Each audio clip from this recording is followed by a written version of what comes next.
Question number 25 देखते हैं, last question है अपना।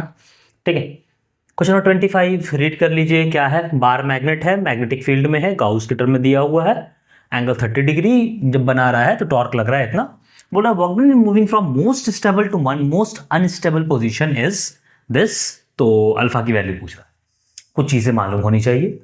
ये पहला चीज के मैग्नेटिक मोमेंट, ये टॉर्क का फॉर्मूला, एनर्जी का फॉर्मूला, और मोस्ट स्टेबल और मोस्ट अनस्टेबल पोजीशन होता क्या है। तो सबसे पहले टॉर्क से हम क्या करते हैं कि मैग्नेटिक मोमेंट निकाल लेते हैं। टाउ जो होगा वो होगा m cross b which is mb sine theta. Tau है 0 पॉइंट मतलब 16 divided by 1,1,2,3 is equal to m। b की वैल्यू 800 गाउस है। आप जानते हैं एक चीज कि 1 tesla is equal to 10⁴ gauss. तो 1 gauss is equal to 10⁻⁻⁴ Tesla.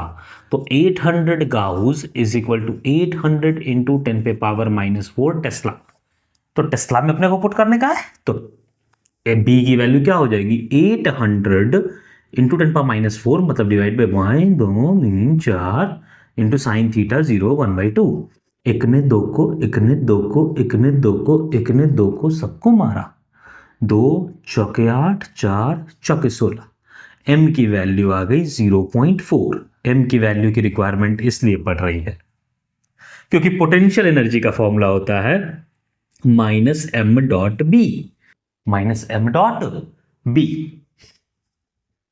ठीक है, तो b तो अपने को पता है, b कितना है? इतना है ना। बढ़िया, b का वैल्यू अगर हम लिख ही ले निकाल करके यहां से अच्छे से, तो b की वैल्यू है 8/100 टेस्ला। रखते हैं, बातें पुट करेंगे।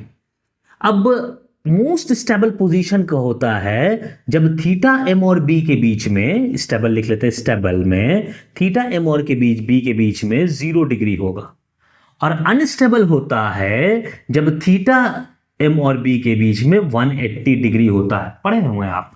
तो अगर 0 डिग्री होगा तो u stable is -mb, u unstable is minus cos 180 -1 हो जाएगा, माइनस प्लस हो जाएगा, तो mb। वर्क डन क्या हो जाएगा? u unstable minus u stable जब कीजिएगा तो हो जाएगा 2mb। 2 तो 2 है, यही तो निकालना अपने को, यही तो वर्क डन निकालना है। 2 है, m 0.4, b 8/100, 8/100 किस में चाह रहा है? 10⁻³ में। पॉइंट हटाया बाई 10, 8 चौका 32 गुना 64, 64 इंटू 10⁻⁻3। तो अल्फा की वैल्यू कितनी हो गई? 64। डन। यहां आपका 24 जनवरी मॉर्निंग शिफ्ट कंप्लीट हुआ।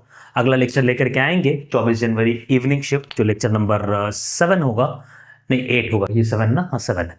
ठीक है, और फिर हम लोग 8 9 10 तीनों कंप्लीट कर लेंगे और इसको डन कर लेंगे।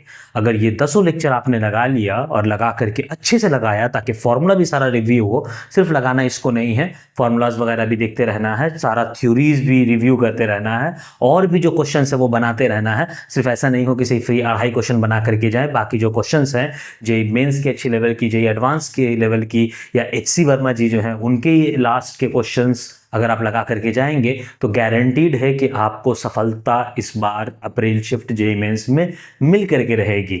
लेकिन ध्यान रहे कि सारे 10 पेपर जेईई मेंस के आपको लगाने हैं। अभी लगाया, लास्ट में फिर से एक बार देख करके इसको रिव्यू कर लेना है। लास्ट में 2 मल्टीप्लायर पर ही देख लेना, लेकिन देख लेना ताकि एक बार रिव्यूड रहे, कॉन्फिडेंस रहे। जाओ, होगा, पढ़ो, पढ़ते रहो, मचाते रहो।